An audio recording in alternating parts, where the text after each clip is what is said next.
Alrighty then, welcome to yet another exciting episode of the Online Prosperity Show. As you know, this is the show we uncover the stories, the strategies, and the breakthroughs behind extraordinary people so you can apply them in your own life and in your business. I'm your host, Prosper Taruvinga.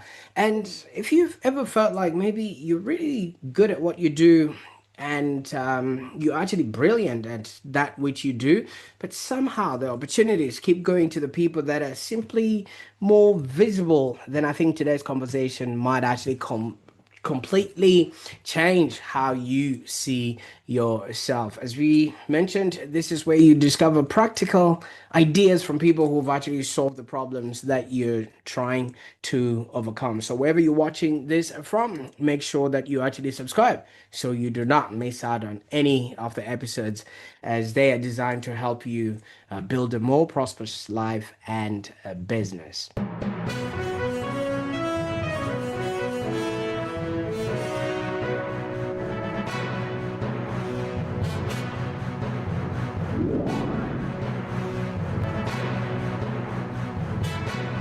Now, I'm really excited about our guest today, as I'm joined by none other than Ange Dove. Now, Ange, welcome to the show. Thank you, Prosper. It's so good to be here. Thanks for inviting me on. Great stuff. Well, the pleasure is all mine. For those that are meeting Ange for the very first time, she is the founder of Proof of Perfect and personal brand strategies. She's also a copywriter, a business coach, and a proudly self-confessed Alice Cooper fan. And obviously, a lot of us are always trying to figure out what is it that we're doing and who we're doing it for. And half of the time, we might not actually be as visible to those actual people. And that's the kind of thing that Ange might have faced as she was on her way up, and now she helps others alleviate that. So she has gone from teaching English to building Singapore's longest standing copywriting agency and to actually becoming the Unchained Coach. And all amongst that, she was secretly, obviously, she's going to be telling us about her rock music fandom, which actually has been helping her maybe keep sane. And she just also told me about her battling with her own sales funnel. So I can't wait to hear everything that happens all behind the scenes. It all sounds like a Netflix documentary hiding in there somewhere. So yeah, I can't wait. Now, and I could go on and talk about things that I'm not even qualified to talk about. Take us a little bit back before Proof Perfect and before coaching. Who was Ange, and what was happening in your world? Yeah, it's quite far back now. So it could be a long story. I came to Singapore in like over 30 years ago now, 33 years ago, and I came to teach English. And the idea was just to stay for 18 months and then go back to the UK. But I loved it so much when I got here. I renewed my contract and then ended up meeting my husband, having my kids, and everything went from there. So I did basically around 10 years of teaching English. When I had my kids, I just felt I need to be at home with them, but I need to earn money as well. It needs to be a two-income household. So I just thought of how can I do this? And it was just at the dawn of the internet. We just got our first home computer, and that was a struggle to turn on even. So remember the days of dial-up. Oh, that's when I started. So got a home computer and I realized that I could start a writing business and help companies write for their marketing materials and be able just to send the work to them over over email. So that's really the how I started. And I just had my own little home office and I started with zero customers and worked sort of reached out to design agencies and started that way with design agencies that didn't have copywriters in-house.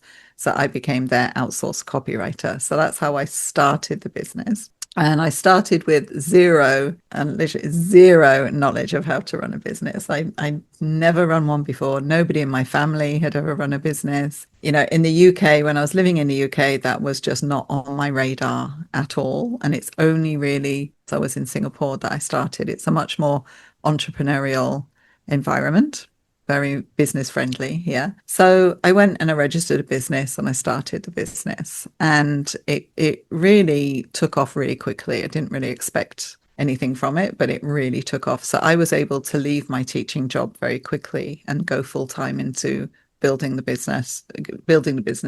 Had my first, then I hired my first admin staff, and then I had to get an office. So then I created a job for myself. So that's how it started, right? So running the business, that's how it started, as I said, with no business knowledge. I had no idea what I was doing. And I think it was just pure ignorance that kept me going. Because I think if I had known what to expect, I probably wouldn't have started at the time. Um, and I didn't really have anyone to help me, but I did engage coaches over the years to help me with different aspects of the business because I believe, one, you don't know what you don't know. And the fastest way to get anything worked out is to ask someone who's already done it. So that's why I hired coaches along the way. So that was, yeah, that was the start of it. Absolutely. And thank you so much for walking us through that. Now, you did mention your whole sort of start was in the field of teaching. Was that always an Mm. aspiration, or was it something that came about because the Mm. grades, meant you could do that? No, it wasn't something that I'd ever really planned. I was working in a bank actually in the UK when I left. And I just had the opportunity to come here and, as I say, an 18-month contract in teaching. I got qualifications in teaching English as a foreign language, which was about an 8-week course that I had to go through. And then I was able to teach.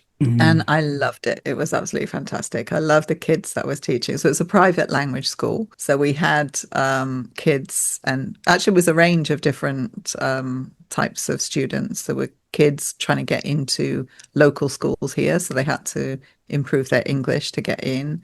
There were housewives of men that had been stationed in Singapore, and the wives didn't know English, so they had to learn. And then there were businessmen in the evening that were trying to improve their English. So it was a wide range of different students, and they were all at different levels. So you had from the very beginning, elementary level, not really being able to speak English at all, through to advanced level students. So the elementary ones were great fun. I Mm. don't know if you know that TV program, Mind Your Language. Did you Mind ever you. get that? That was my Yes. life for 10 years. Oh, absolutely, absolutely. I like that. Yeah, it's the teacher is always very patient with every Mm, one of the different nationalities, and yeah. And uh, actually, thinking about that now, that has helped with my coaching and mm, creating courses as well, is the knowledge that how people learn and how you've got to mm. scaffold information on top of each other and not throw everything at somebody. You know, just because you know it, they should know it is not a way to teach, right? So I learned that Mm. through teaching, actually, how you've got to go slowly and make sure people get the foundation before you layer on the next level, kind of thing. Por favor.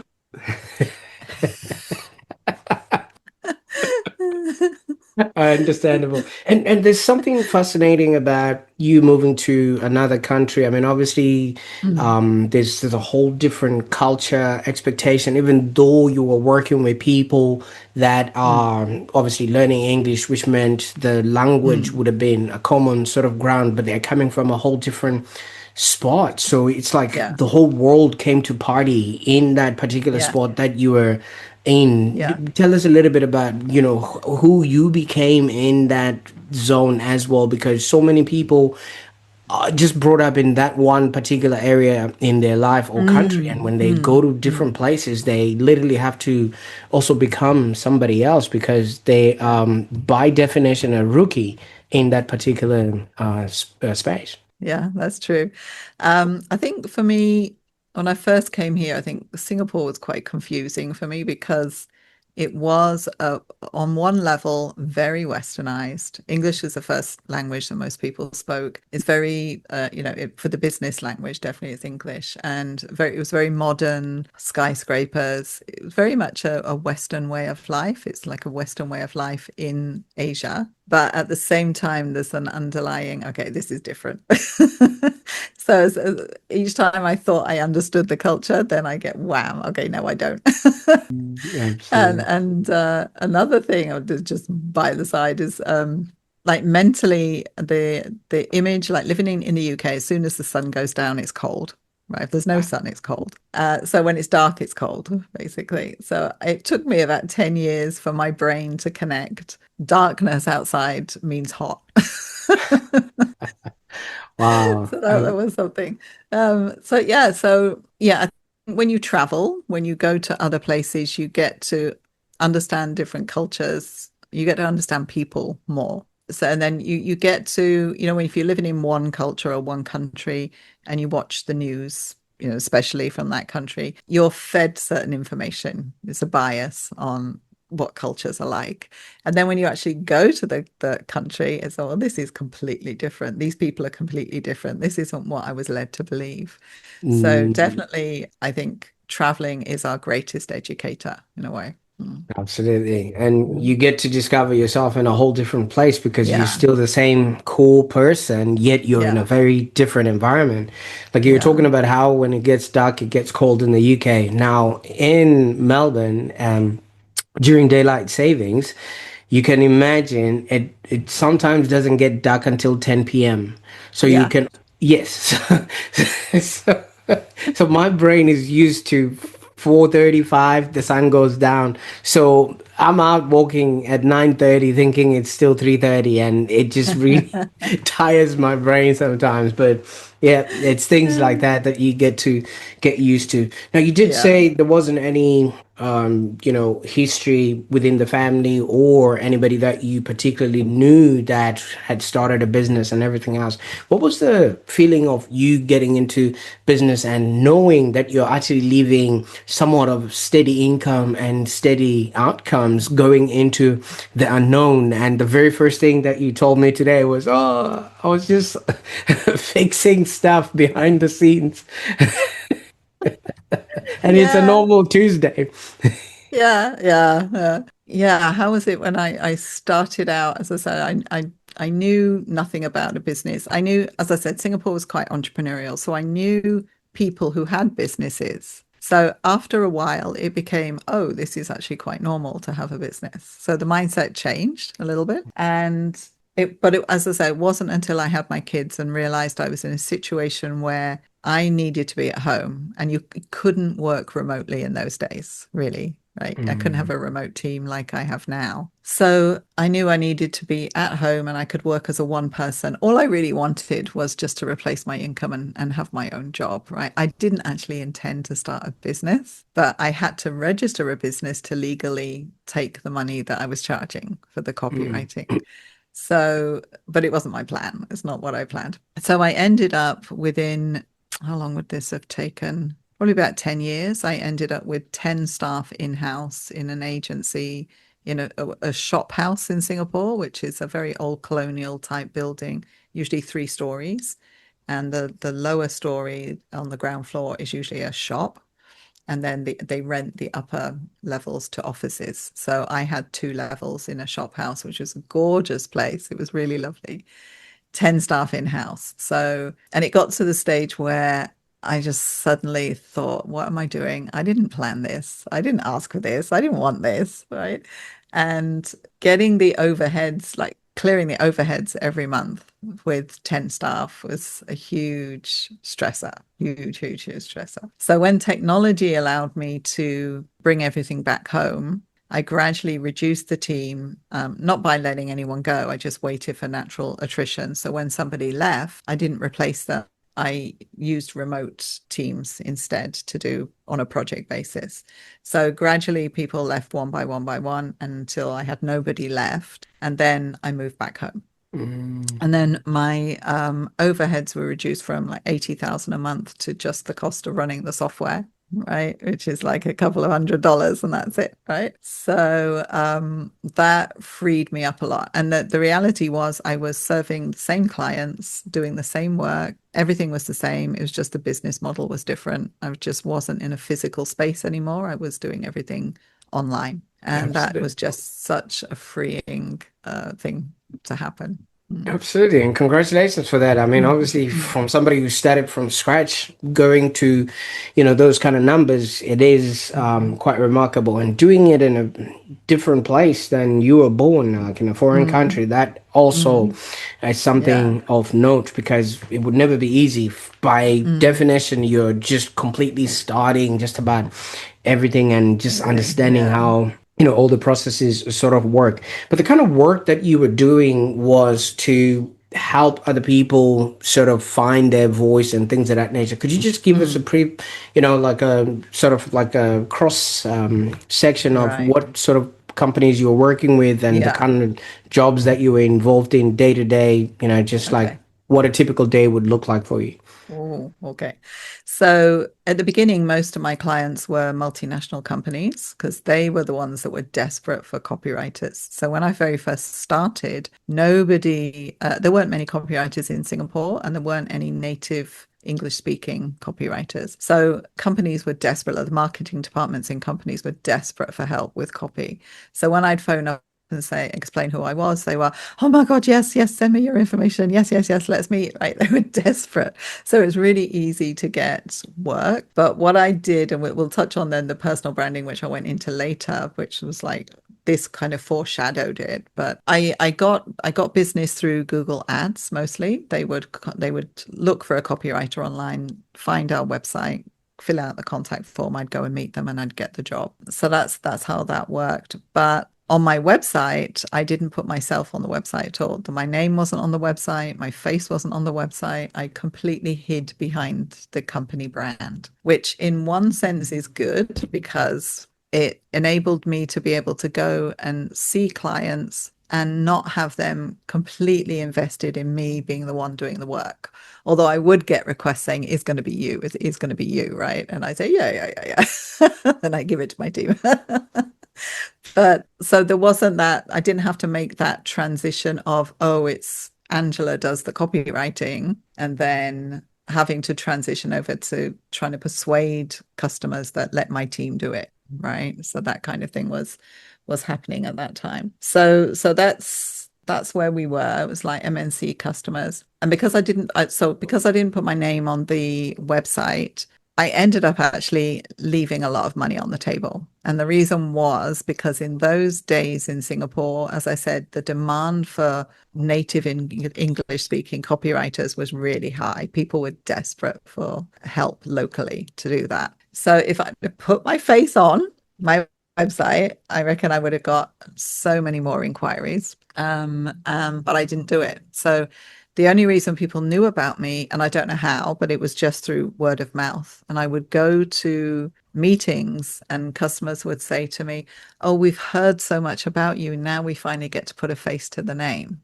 And I was like, "Well, how did you hear about me?" And like, I'm nowhere. Like, if you Googled my name, it did not come up. Like at the time when I was doing this, my full name was a bodybuilder, a female bodybuilder, so that wasn't me. And then if I like, lots of people called me Angie, and if I changed my name to Angie, that was a porn star. So, so so I had to look at who the competition was with my name, right? So then I finally went with Ange, right? It's a short form for Angela. So Ange Dove. So the reality was in those days, you couldn't find me.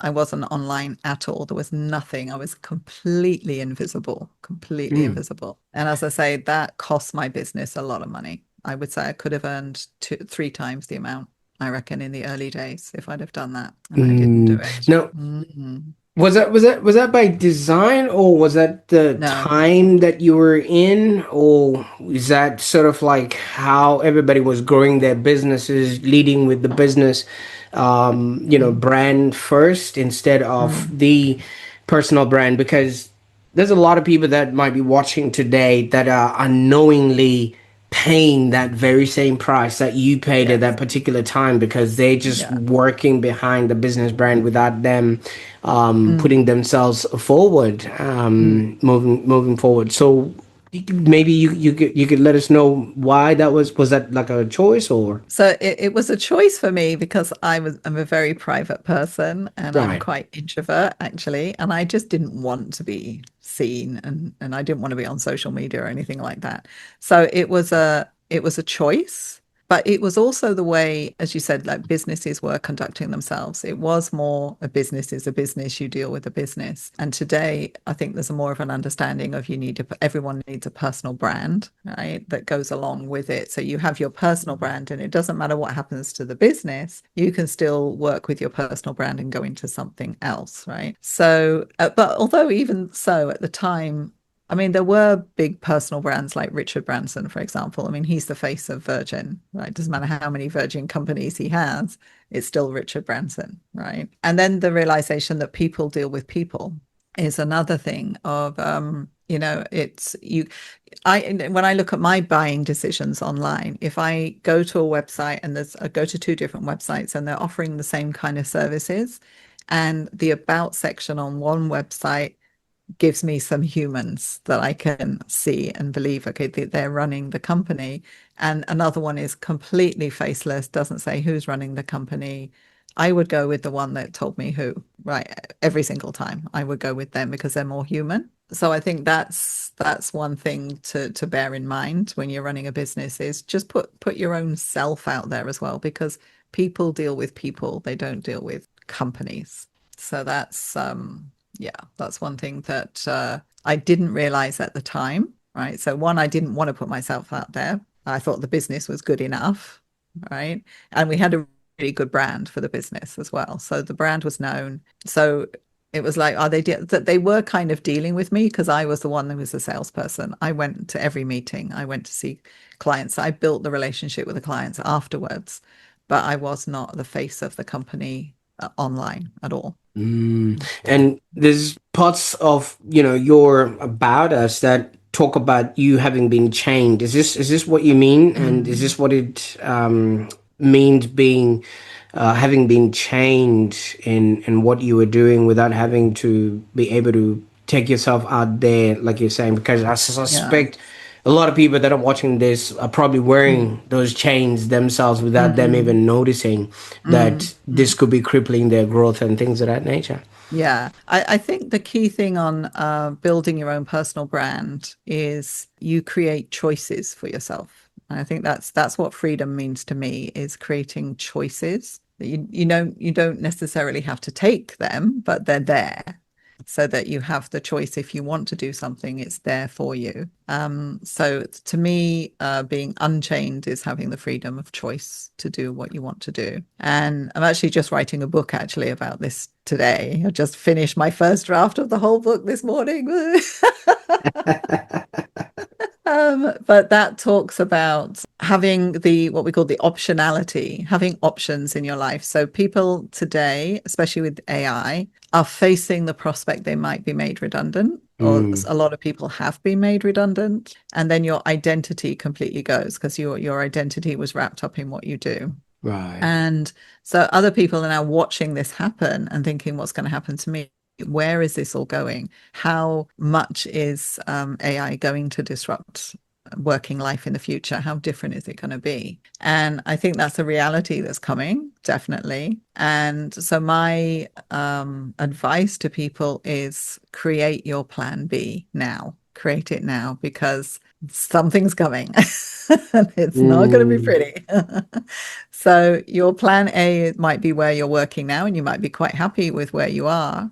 But if you don't have a plan B and something happens, then you're stuck and your identity is lost and your income is lost and you have to start again. So I was on a podcast the other day. I had a lady on my podcast the other day, and she put it in a way that was like, oh, yeah, that's quite an interesting way to look at this. She said that if you're working for an employer, that employer is your one client. That's your source of income. That's your one client.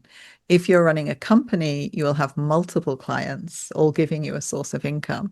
If you lose one of those clients, you've still got income coming in. Yes, you might have to find a new client to replace the old one, but you've still got something coming in. Whereas if you lose your job, that's it, right? That client is gone and they're not paying you anymore, and you've got to find another one, right? So I think the pandemic kind of showed people that their jobs are not as secure as they thought they were. Mm. And I think during COVID, people that were running businesses were a lot happier than people working for companies because they felt more secure. They were in control of what they were doing, whereas people working for companies had to just wait for a company to make a decision. And the Mm. reality is as well that even if you're working for a great company, I mean, a lot of companies out there are really great companies, great employers. They do a lot for their staff. But the reality is that when it comes to economic downturns, the company will make decisions to keep the company going. And Yeah. that often, as we've seen with all the great layoffs that have happened recently in Netflix and Facebook and places like that, the first priority is to keep the company going. So they will let people go. So your loyalty to the company doesn't mean anything because they're not going to be loyal to you at the end of the day. They'll be loyal while you're there and they need you, but as soon as the downturn happens, that loyalty goes out the window. So the need to have a plan B is what I'm advocating now to people through building a personal brand that will give you choices down the line. Absolutely. Now, and Mm. you were doing so well up until you committed the ultimate sin. What was the ultimate sin?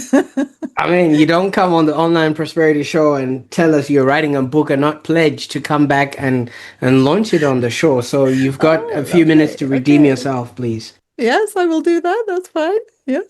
Fantastic.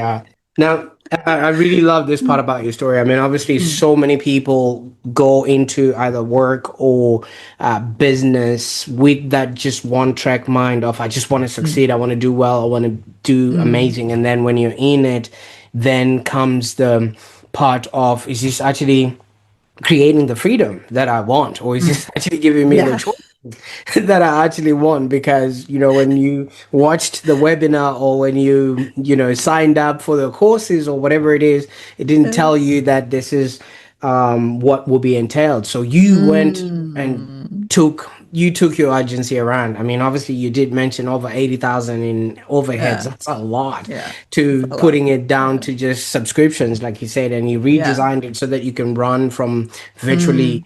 anywhere. And kudos to Yeah. you for having done that. Now, Yeah. what is it that you've actually learned about freedom that a lot of entrepreneurs completely misunderstand? Okay. Well, one of the things, one of the realizations came to me when obviously I'm from the UK. So every year I went back to the UK to visit my parents and family. And when I did that, obviously I'm working from anywhere, right? I could still take my laptop and work from the UK, but my team was in Singapore, right? At the time when I still had a physical office. So the realization here came to me when I was in the UK and I would get up in the, I get like 8 o'clock in the morning. I'd get up and I'd open my laptop, look at my emails, and then I would designate all the work to different people, what they've got to do for that day. And that would take me between an hour to 2 hours max to get everything organized, talk to staff, everything like that. And then I know by 6 o'clock Singapore time, my staff would leave for the day, which is like, I think that was 10 o'clock, 2 hours after I got up, basically. So I knew I had that 2 hour window to look at what's gone on in the last 24 hours, communicate with the team, get things, tasks created and stuff. And then I would close my laptop knowing there's nothing more I can do because I'm in a different time zone, right? So, and that's what I did. And then the realization hit me that, oh my God, the only difference here is geography. Right? I'm just in a different location. So why, when I'm in England, can I get everything done in 2 hours and then not do anything for the rest of the day? And why, when I get back to Singapore, is this consuming my time 24/7? Right. Mm. So that's the reality that hit me when I thought, oh, okay, we can do things differently, right?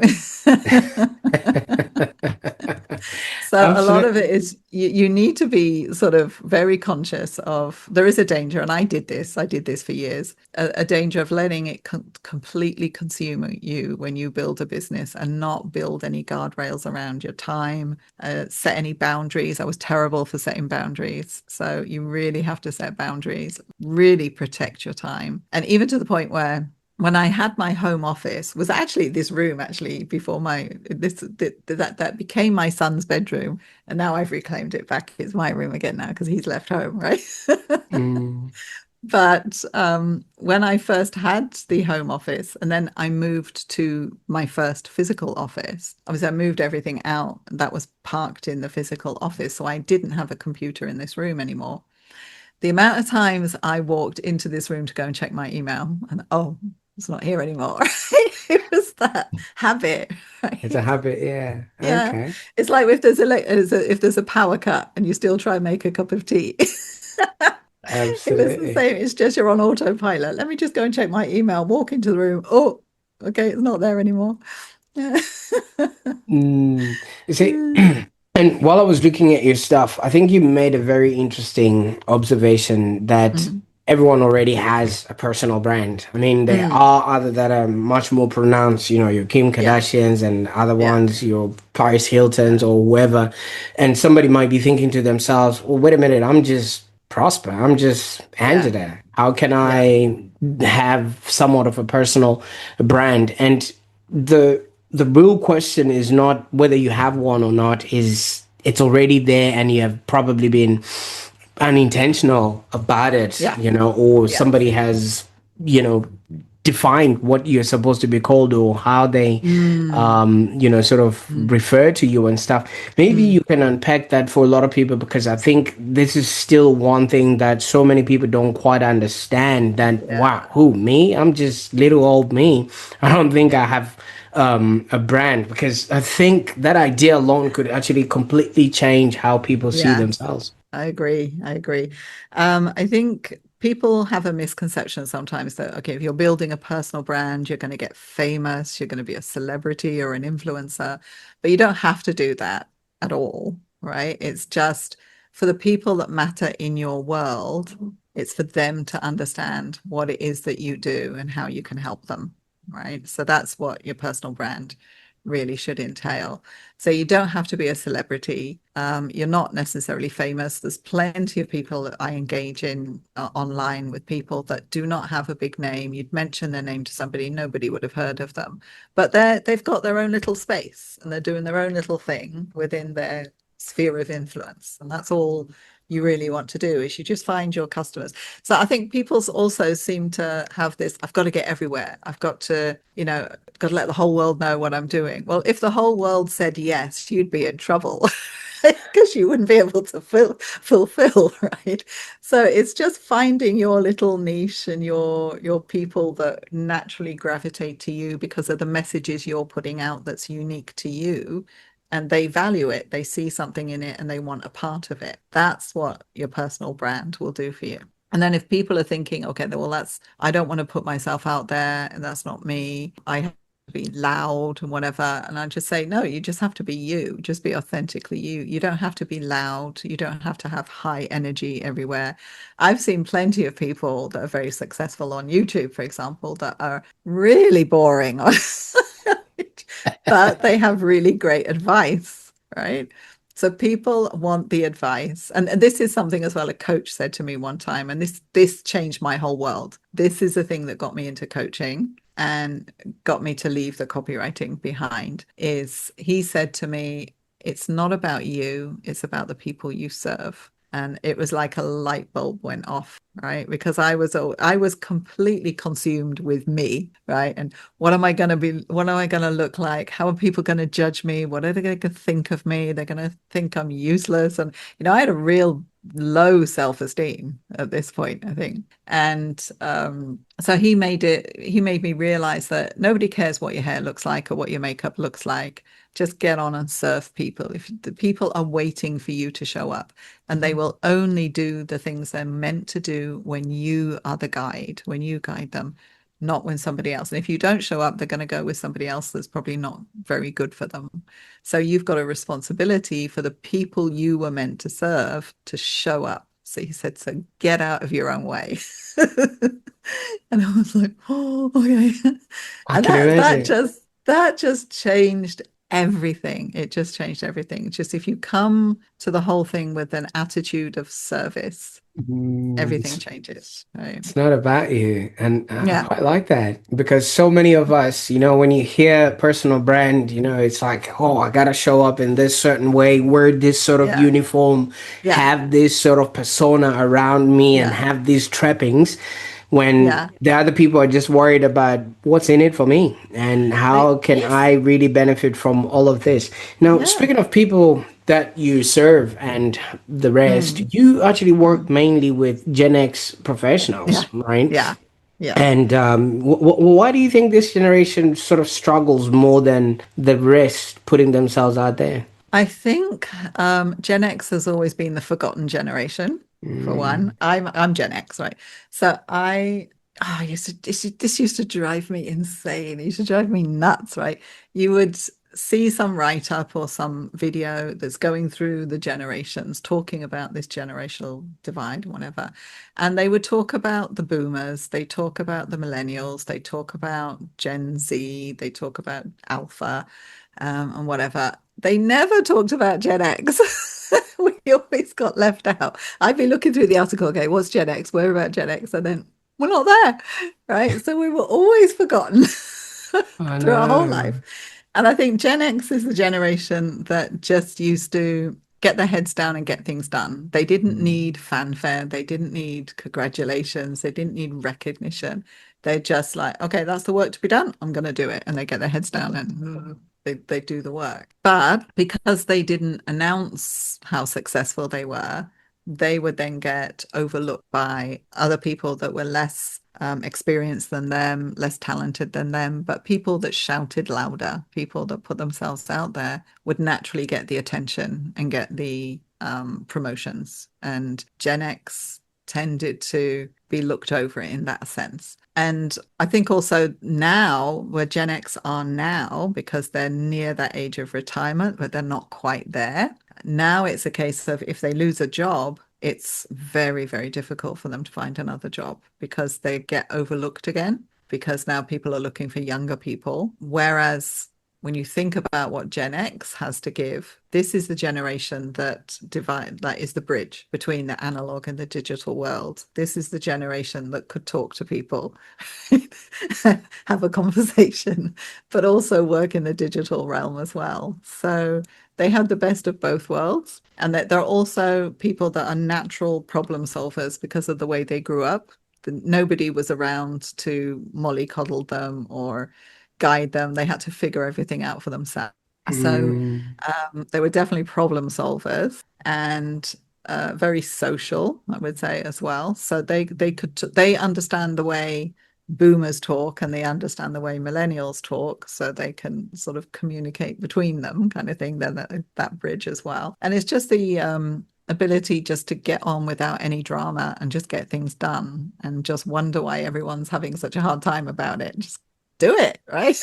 That kind of thing. So I think all of those kind of skills, the natural skills that Generation X grew up embodying because that was the way they lived, because they were kind of latchkey kids and had to fend for themselves. And we lived in the time where there was no mobile phones, there was no even pagers didn't exist, right? There was no way to contact us if we were out of the house, and we were out of the house all day, right? From morning to night, we go home for dinner. Did our parents worry about us? No. It was a different world, right? You imagine today if you let your kids out and you can't find them and they're not answering the phone, you start panicking, right? Where are they? Where are they? I So, panic when they're just in the other room playing yeah. their games and I don't hear them for a minute and I'm wondering what has happened. Yeah, so we used to disappear for the whole time. So I think those skills that Gen X amassed are the natural skills needed to run a business, but they don't realize it but they've got the skills, they just don't realize it. So it's like helping people that are at that stage where they've maybe lost a job or they're going to lose a job and they know is coming, and it's getting them to create that plan B where they can go out and set up their own business with all of the wisdom and the skills that they've amassed over the last 30 years. They can go and take that talent, take that knowledge and information and create a business for themselves and help people. And that could be their plan B when things don't work out in the company or they can't find a new job. Right. I've seen people like some of my clients where they've been really, really talented. They've been in really high positions and done so much for really big name companies. They've made a huge difference. And they've been in a position where they've lost a job for one reason or another. And they're trying to find another job in the same industry. And they're being passed over. And they find out that the person that gets the job they applied for is a person that they trained, who's maybe the next generation younger, but they trained them and that person has now got the job. And that is on 9 times out of 10, the reason for that is their personal brand. They just have not put themselves out there. They haven't sung their own praises. They haven't made it clear the value that they bring. It's Mm. there, but it's hidden. They haven't really made it clear. So then people, when they apply for jobs, they're just not caught in that shortlist of applicants because of the Mm. way that CVs are sorted anyway by AI now anyway. And they're just not even on the short list. And then they're not putting themselves out on social media, on LinkedIn and things like that to announce, I need a job, or just to be able to put forward the value that they bring. And it's just missing in their CV. I had one guy a couple of months ago who was looking for a job. He knew which company he wanted to apply for. He was moving from he wanted a regional position to an international position. And in the current company, he couldn't have an international position because it wasn't an international company. So he was looking to change. And but the problem was he'd been with this company that he was currently in for 15 to 20 years. He'd never moved from the company. He'd just gone up the ranks and he was at the highest he could go and couldn't go any further.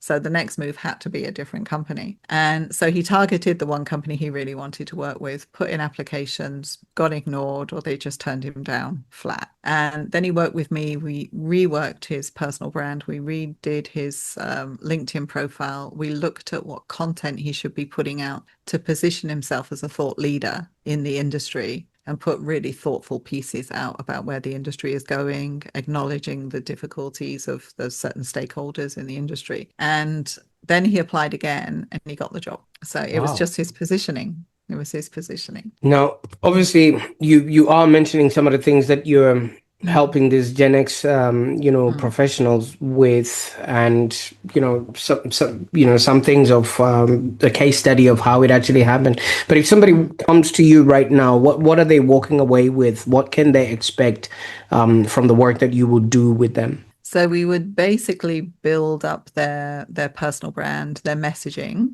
first. I think everything leads with the messaging. You've got to be crystal clear on what it is you solve for people. How do you solve? What is it that you solve and their pain points? Working out how you speak to those people, how you understand the people, so that you're speaking their language, not your own. You're speaking their language so you can reach them. Then we're building the content messages so that they're not spending their whole time on social media because they don't want to be a full-time content creator. So we're showing them how to repurpose content so that that shortens all of that. And then work building up their presentation skills so they can go on stages, go on podcasts, things like that. And amplifying, how would they amplify those messages across different platforms when they choose to, whether they want to create their own podcast, whether they want to write a book themselves, all of that kind of stuff we would consider. And then their offer, if they wanted to go on and they decided, yeah, I do want to set up my own thing, I do want my plan B, I don't just want to go up the career ladder, I want to have something that helps me just in case, then we would look at building a business for them and helping them to create that business, with the reality of, I always say to people, this isn't easy. It's not easy. It's not a get rich quick scheme. It's not something you can just set and forget. It's going to take a lot of work, as you know, right? It's going to take a lot of work to run a business. It's not easy, but it's worth it, I think. I think it's Oh, worth it when you get the freedom at the end of it. And also your mindset changes in terms of the money you can make as well. So when you're working in a role where you get a fixed salary every month, limit your that's your ceiling, right? You don't think of anything above that. But when you start running a company, then the money that comes in starts multiplying in terms of you get more customers, you get more money. You think of income in a completely different way. absolutely. I absolutely like that because, like you said, Gen X is at that cross from traditional way of doing things Mm, and, the new technological advancements that actually just mm, started happening around the 80s or whatever it is. The internet yeah. came, new computers came, the iPhone came, everything just all Yeah. all all at once, plus commercials in between, and it was all just Well, I think all the technology advances sort of went stage by stage. So it was manageable yeah. until it got to AI. Now it's just gone, I like, it's incredible that's the that's changes the now. thing. I just wake up and I'm like, you tell me what you guys have created. I'm not gonna worry about trying to figure it out and stuff like that.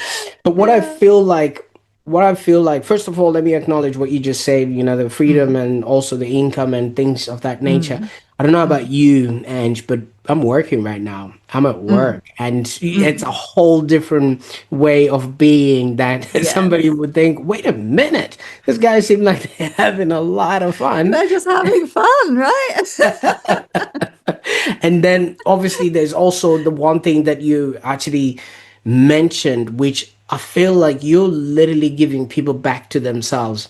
And let me Uh-huh. explain that a little bit because Mm, you're literally giving them permission to stop apologizing for that which they already are. So many people are mm, already these experts. They already have this track record and all this mm, body of work that just hasn't mm. been compiled into like an episode like Yeah. this, and Yeah. that somebody can actually see your track record and see how they can Yeah. actually utilize you or know, like, and trust the work that Yeah. you're doing and things of that nature. Mm, So mm. I think that is very crucial. Now, if somebody's watching this, where can they go to on the internet to maybe find out more about maybe the Gen X professional that is really, Yeah. really sleeping with one eye open, just wondering Yeah. what AI is going to take What's their job coming? before What's coming? Yeah. they've retired or they've signed up for retirement? Okay, they can go to my website, angedove.com. So that has information and it has contact forms that you can fill out and contact me, phone numbers as well. I'm also running a challenge if anyone wants to come and join a 12-week challenge. That's another option that they can look at. So there should be a link on my website to that, but that's coach.angedove.com/AA12. Absolutely. I'll Yeah. make sure that all those Hmm. links are in the show notes so that people can Hmm. actually find their way from this. Hmm. Now, Okay. I mean, Angie, you've told us where you've been, what it is that you're doing, and where you're headed to in terms of you Mm, writing a book and consolidating all mm, of this, yeah. and congratulations in advance. But I think one of Mm, the biggest lessons from your story, I don't think it's about branding at all. mm, In as much as it's easy to say personal branding, business brand, or whatever it is, I kind of feel like it's about identity because you're yeah. talking about people Yeah. that have always seen themselves in a certain way. If you would Mm, allow me to just put this through like this, you were talking about dial up earlier on, being the gateway to the internet and things of that yeah. nature, right? Now, when I was growing up, I'm also like first range millennial, right? So we Mm, were in the time where there was only one phone in the household, there was only one computer in the house, one TV, and yeah. one entry point into the household. Whereas Yeah. this weekend alone, I was counting, there's about 16 screens in my household, and half of them are just in my office alone.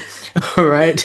So there's so many different ways that information and Yeah. situations can come through the household. So by that reference, the Gen X people are only maybe looking up to people that have come to them as authorities, they don't think they too can be authorities. So they see people on Mm. TV and then Mm. they don't think they too can run a channel like this or Yeah. create, for themselves and things like that. So I think it's just an identity shift that needs to happen, that they too can be, do, and have. And with a lot of that visibility comes confidence.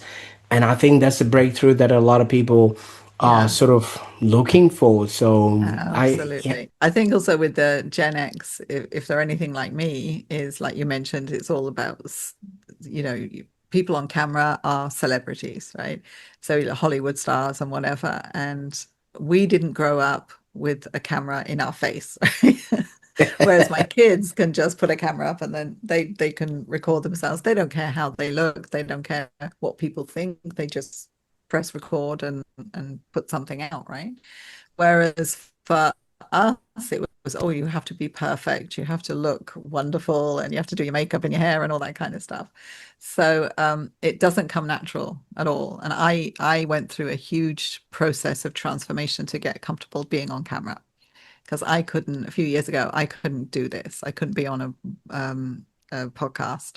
I had a coach that said to me, can you write me a testimony? Can you do me a testimonial? And I said, yeah, yeah, I'll send you something later tonight. And he went, no, no, no, no. I want you to record it on video. And I'm like, oh, God.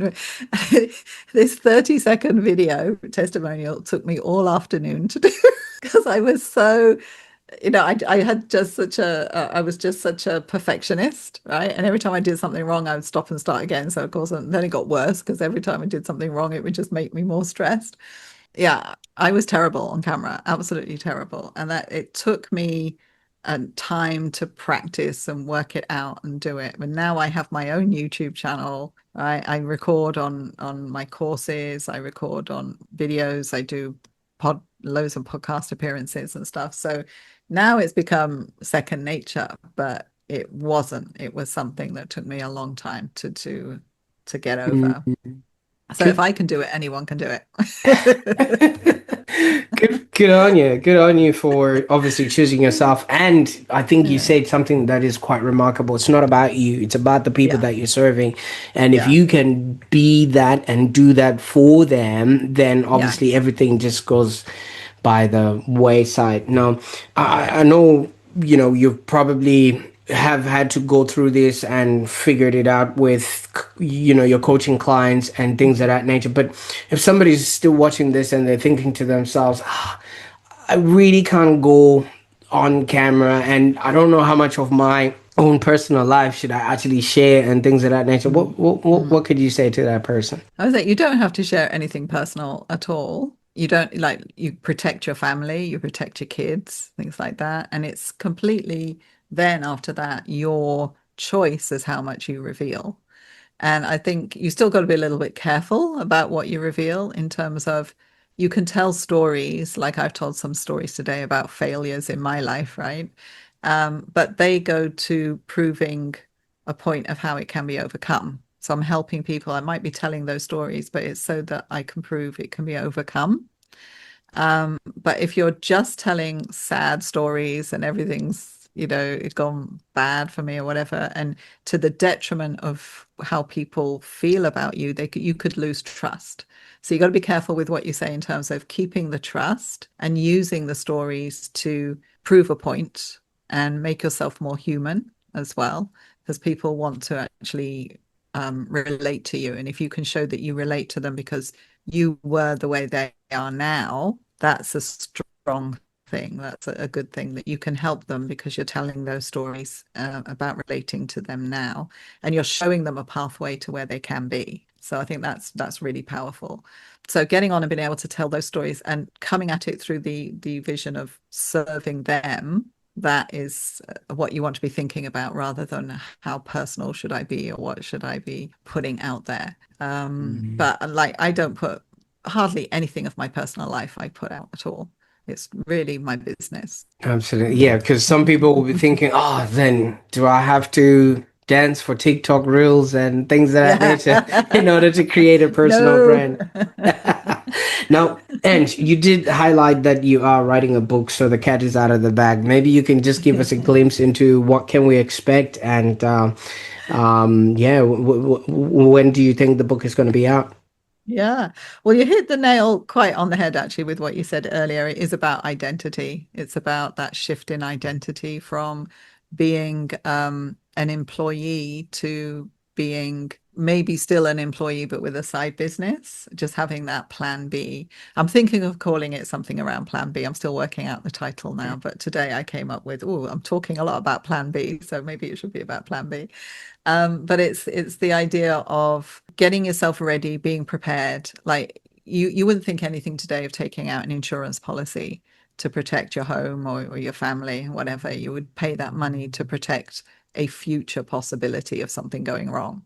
So this is the same with building a personal brand or creating that identity or changing that identity for yourself is just taking out that insurance policy that if something did go wrong with your career, you've got a plan B, you've got something else set up ready to go just in case. And then as you're building it, you may get really excited about it and decide, well, I'm going to do this anyway. Right. That's what happened to me. I'm going to do this anyway. So Mm, so abs- that's what the book is about. It's helping them to build that personal brand, their messaging, their offer, and just working through the different exercises in the book as well to get that done. Absolutely. Mm. Now, I'm gonna suggest you call it Plan B because that's who they're becoming. Okay. Nice one. I like that. Yeah. Fantastic. Now, Ange, thank you so much for your time with us on the show Uh-huh. today. I mean, your life story and your experience have so much value for those that are looking to be, do, and have a happier Mm. existence and preferably a happier business. So I can't wait to see what it is that you're working on and what it is that you are coming up with. And if you do write that book, we do hope that you will choose us as the one stop that you Oh, might thank actually you. make on your way to, Yeah, definitely. publishing that book or launching that book, you know? Yeah. Yeah. Absolutely, Okay. absolutely. And for those that are watching right now, I can't wait to see what you will do with this information, and especially if you are a Gen X professional that has maybe come to some sort of a roadblock in your journey. I advise that you check out what Ange Dove is doing, and also just check out her podcast and anticipate the book that is coming. Because you heard it first here. And if she does use the name Plan Being, then I think this will be an amazing book that even I can't wait to get my hands on. And while you're at it, don't forget to subscribe because next time we're going to be exploring powerful ideas that can help you build a happier, more meaningful existence. Until then, keep learning, keep growing, and keep showing up.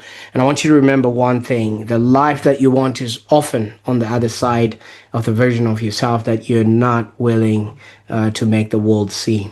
Until next time, bye for now.